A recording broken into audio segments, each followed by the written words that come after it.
We have made it. After a long and eventful offseason without basketball, the real deal is finally back. Sure, preseason gives you a little taste of NBA competition, but realistically, the teams are just going through the motions in preseason, trying to establish some chemistry and avoid injury.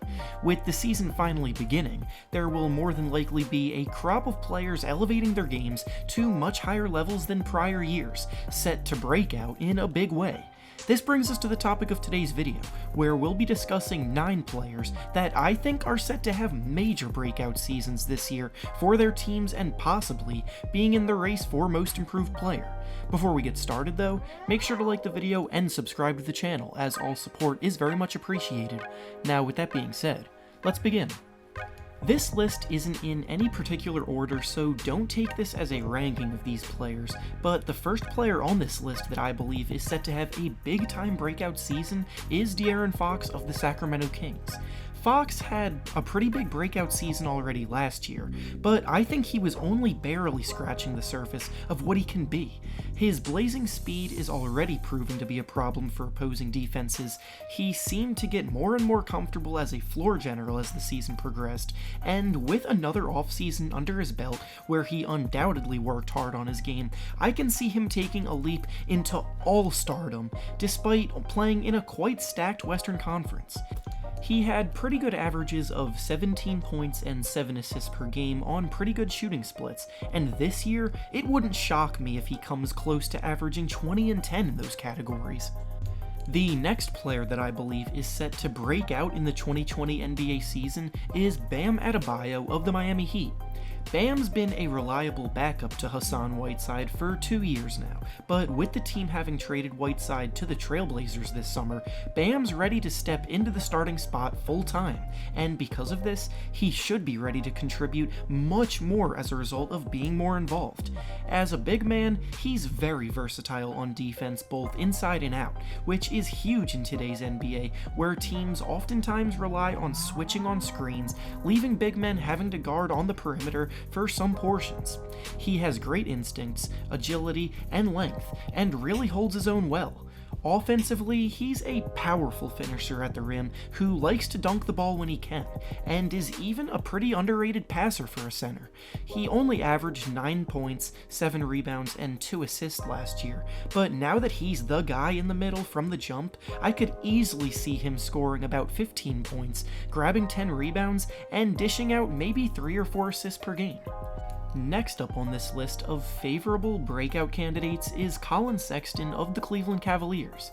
Sexton had a notably rough start to his NBA career last season as a rookie when some veterans in that Cavs locker room leaked to the media that they didn't think he was very good, questioning whether or not he could even play. Not long after that though, Sexton began proving them wrong, and finished his rookie season off quite well.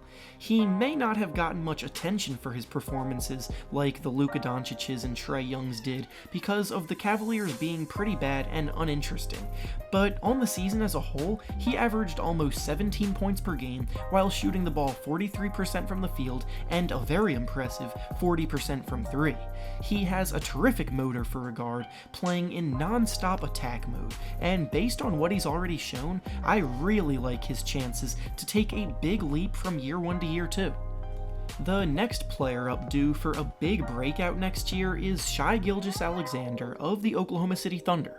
He came into the league last year and immediately played poised and more under control than you would expect from a one-and-done young point guard like he was, and his potential on both ends of the floor is enormous. He's 6'6" with great length and defensive IQ, and brings the kind of versatility where he can guard multiple positions at a high level. Offensively, his role last year was more so to fit into the system than to be a big-time playmaker because of the amount of talented veterans that were around him, but he did what he was asked of and was quite impressive in doing so. Now in Oklahoma City, he's going to be trusted to do much more, as they seem to be trending towards a rebuild after trading away both Russell Westbrook and Paul George. He's a very good all-around two-way player and will definitely surprise some people in a good way down in Oklahoma City. Next up, we've got OG Anunoby of the Toronto Raptors. Anunoby was the forgotten Raptor last season, especially after their first ever championship winning run, because he suffered an unfortunate injury last year and wasn't able to get back to 100% when the team started buckling down and focusing on the playoffs.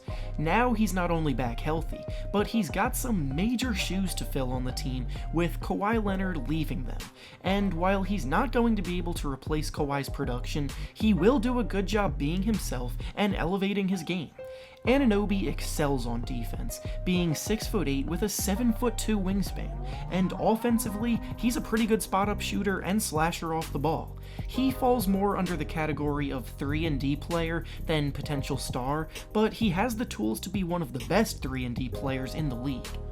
Moving on now to the next breakout candidate on the list, we have Jaren Jackson Jr. of the Memphis Grizzlies. Jaren missed the final few months of the season last year because he struggled with injuries, but in the 58 games he played, at only 19 years old, he was incredibly promising as a modern-day big man. He's tall, long, versatile, athletic, mobile, and very skillful, and all of this became apparent as a teenager. Now at just 20 years of age, on an obviously rebuilding team, he's going to be one of the main go-to guys after starting the season last year on a team that thought they might be able to compete for a playoff spot when Mike Conley and Marc Gasol were leading the way. He shoots the ball very well from 3 already, and protects the rim well despite being so young, which is perfect for the pace and space era we live in now.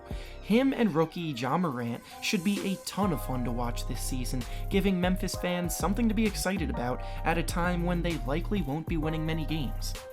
Next up now, we have Marquese Chriss of the Golden State Warriors.